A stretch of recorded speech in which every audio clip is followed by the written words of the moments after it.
Handel, the story of a little boy who practiced in an attic, by Thomas Tapper. When we read about the great composers, we learn that they come from all kinds of families. Bach's parents were poor. Mendelssohn's were rich. Schubert's father was a schoolmaster. Mozart's father was a violinist. The story which you are to read in this book and then write out in your own words is about a boy whose parents were neither well-to-do nor well-known. His name is George Frideric Handel. In Germany, where Handel was born, his name was Georg Friedrich Handel. But the great composer spent so much of his life in England that people now use the English form of his name. Look at this queer old house where the great master was born. And here's a photo of an old-fashioned looking German house. It's the kind that's in a city and is squished up close to all the houses next to it and is very tall and narrow. Handel was born in the same year as Johann Sebastian Bach, 1685. The father was a surgeon and barber, a queer combination. We know that he did not like music, and that he was unwilling for his son to study it. Of the mother we know little, but we do know that she loved her little George Frederick, and helped him as far as she could. The father was so determined that his son should not study music, that he refused to let him go to school. He feared, no doubt, that the boy would soon learn to read notes. But with the mother it was quite different. She observed the little boy's love of music. In the Handel home there was a big, roomy attic. The ceiling was low, and the windows had thick panes. The walls and floors were built of heavy timber, and silence reigned there. "Here," said Mother Handel, "my little boy can play the harpsichord to his heart's content, and no one will be the wiser." You can imagine the surprise when the stern barber surgeon stalked into the attic, followed by the family, holding high the lantern. After that it may have been agreed that the boy should practice a little, not, however, that he might become a musician. "No, indeed," we may imagine Father Handel exclaiming, "my son shall be a famous lawyer." One day when little George was 7 years old, his father set out by coach to visit another son who was in the service of the Duke of Saxe-Weissenfels. The little boy begged his father to let him go on the journey. "No," he replied, "you are too young to go so far." However, when the coach set out, George Frederick set out too on foot to follow, and he would not be sent home again. He kept on trudging along as fast as his little feet would go. Everyone hoped he would get tired and go back, but finally the father had to order the coach to stop and take him in. Thus did he show that determination which helped him all his life. Arrived at the castle, the boy soon made friends with the chapel musicians. They took him to the organ loft, where he played for them. All were delighted with his talent. One day the Duke himself heard him play. He too was astonished that one so young should show so much skill. Calling the father into his presence, he pointed out how wrong it was to deny the boy the right to study music. "The world," he said, "should have the good of your son's great ability." At the cathedral in Handel's home city, Halle, there was a famous organist named Zachau. He became the boy's teacher. They must have had a busy time together, for he had lessons from Zachau not only in organ playing, but in harmony, counterpoint, canon, and fugue, and in oboe, violin, and harpsichord playing. If you will look at this picture of the harpsichord on which Handel played, you will see that it is unlike the grand piano of our day. How does it differ? And yet for this simple instrument Handel wrote beautiful music. Some day you will play his little fugues and some of the dances from the suites. Handel studied with Zachau for 3 years. The teacher said one day, "The boy knows more than I do."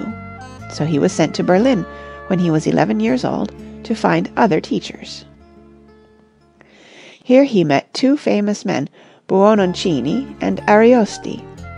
The former was harsh and unkind to him, but Ariosti treated him kindly and encouraged him. They all met again in later years in London. When Handel was 12 years old, his father died. From that time on, he worked hard to perfect himself in his profession.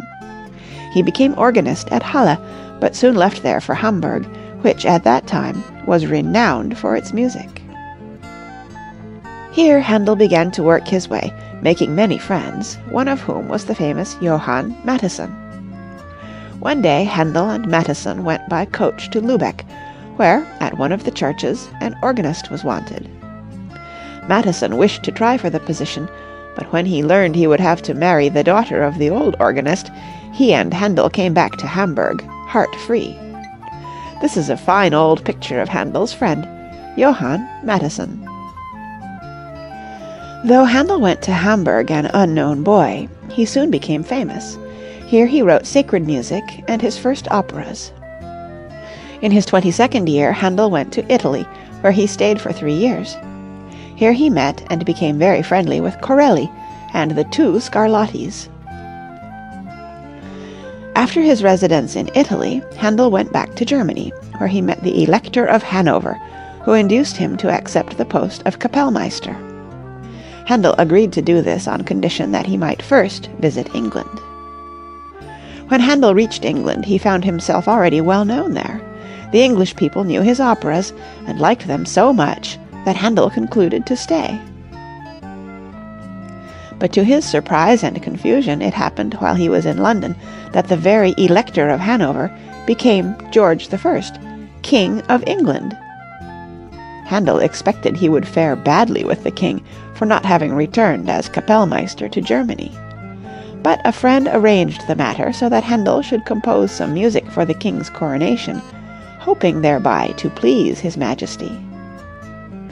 He composed 25 pieces, called water music. A boat containing the players followed that in which the king sat. When the music was performed, the king asked who composed it. This led to Handel's being invited into the royal boat, where he again won the king's favor.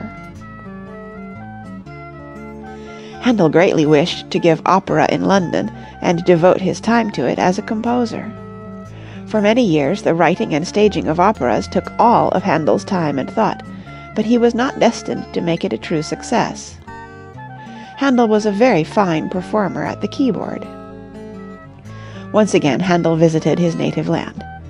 On returning to England, which was to be his home for the future, he was asked by a wealthy gentleman, the Duke of Chandos, to become composer at the ducal residence. Handel accepted this offer and composed much beautiful music, which someday we shall hear. Handel was much beloved in England and was received at court. He had tried hard to please the English public as an opera composer, and the disappointment of his failure caused him a severe illness from which he suffered greatly. He lived to write some of the most lovely music the world possesses. Perhaps the most famous of all his oratorios is the Messiah.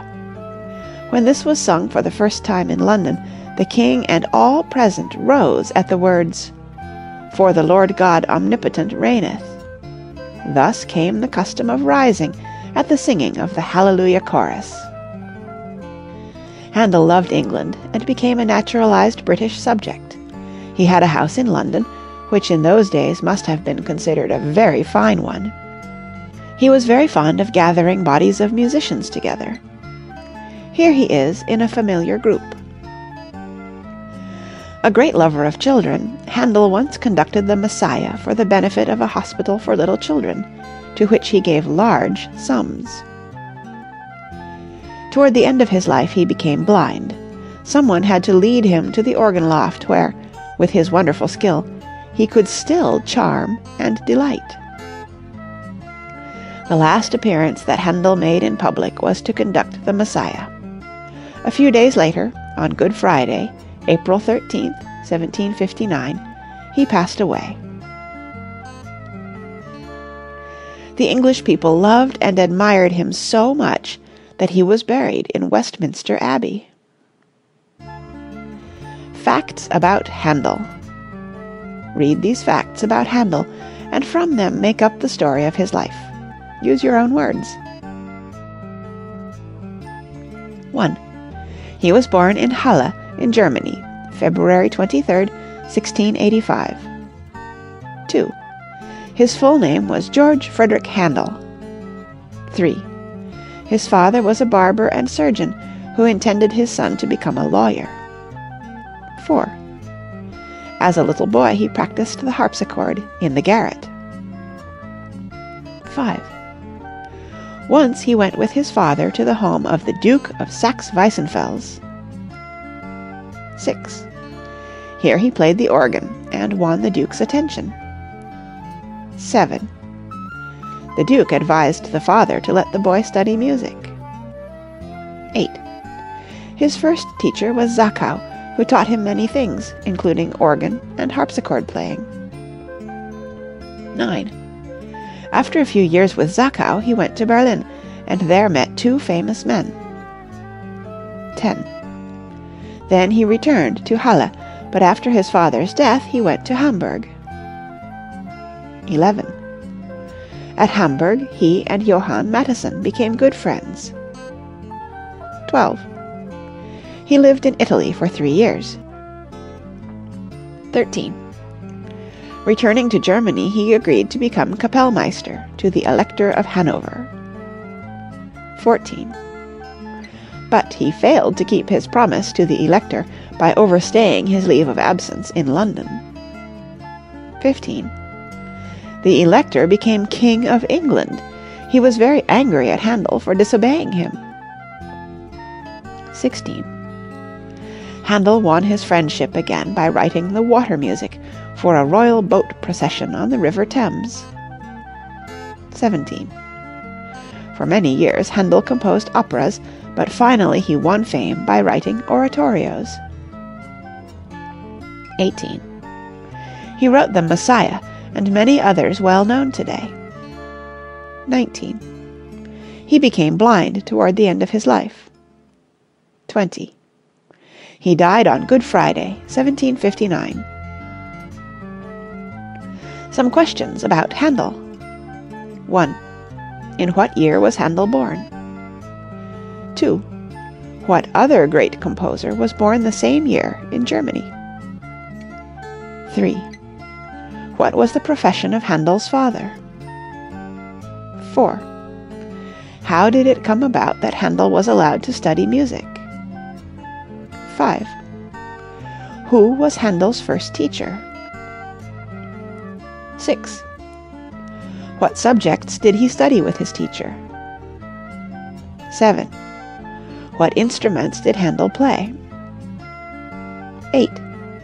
In what other cities and countries did Handel live? 9. Of what country did he become a citizen? 10. Name some of the famous composers of the day whom Handel knew. 11. What kinds of music did Handel write? 12. What form of music is the Messiah? 13. What was the water music? 14. How did Handel come to write it?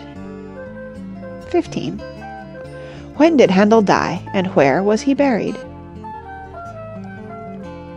End of Handel, the story of a little boy who practiced in an attic.